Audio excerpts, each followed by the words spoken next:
আসসালামু আলাইকুম প্রিয় দর্শক বন্ধুগণ, আজকে চাঁদ রাত মানে আজকে বিকাল, এখন একটু পরেই চাঁদ রাত শুরু হয়ে যাবে। তারপরের দিন কালকে কুরবানি।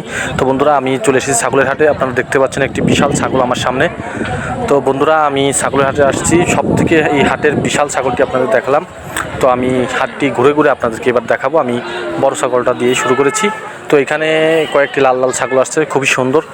তো গরুর বাজার যেরকম ডাউন হয় বা উঁচু হয়, ছাগলের বাজার ঠিক তেমন বিষয় না। ছাগলের বাজার সবসময় একটা সমঝোতায় থাকে, মানে ক্রেতাও খুশি বিক্রেতাও খুশি, এমন একটা অবস্থা সবসময় ছাগলের হাট থাকে। তো ছাগলের হাট আপনারা এখান থেকে সুলভ মূল্যে নিতে পারবেন। তো এই হাটটির লোকেশন খুলনা জেলার দিঘলিয়া উপজেলার পথের বাজার স্কুলের মাঠ।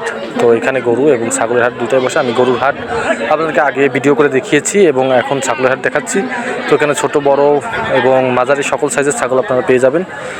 তো বন্ধুরা, ভিডিওর মাঝখানে একটি কথা বলি, যারা আমার চ্যানেলে নতুন অবশ্যই চ্যানেলটি সাবস্ক্রাইব করে পাশে থাকবেন এবং ভিডিওটি কেমন লাগলো সেটা কমেন্টে জানাবেন। লাইক করবেন, কমেন্ট করবেন, শেয়ার করবেন। সকলকে অগ্রিম ঈদের শুভেচ্ছা, ঈদ মোবারক। আর আমি হাটের ভিডিওটি দেখাচ্ছি। আর যারা ফেসবুক পেজ থেকে দেখছেন অবশ্যই পেজটি ফলো দেবেন, কমেন্ট করবেন এবং বন্ধুদের মাঝে ভিডিওটি শেয়ার করবেন। বন্ধুরা, এখানে দুইটি সক্রবক্র ছাগল দেখলাম, দুটি সক্রবক্র ছাগল দেখতে পাচ্ছি আমরা। তো ছাগলটির দাম কেমন কি আসলে যারা আপনারা কিনবেন, পছন্দ করবেন, এসে দেখে পছন্দ করে ছাগলের দাম চয়েস করবেন। অনলাইন থেকে কেউ কিনবেন না। ধন্যবাদ সকলকে। আর বড় ছাগলটি আমার কাছে খুবই ভালো লেগেছে। বড় ছাগলটি কেমন লাগছে সেটা অবশ্যই কমেন্ট করে জানাবেন। ধন্যবাদ সকলকে। আসসালামু আলাইকুম।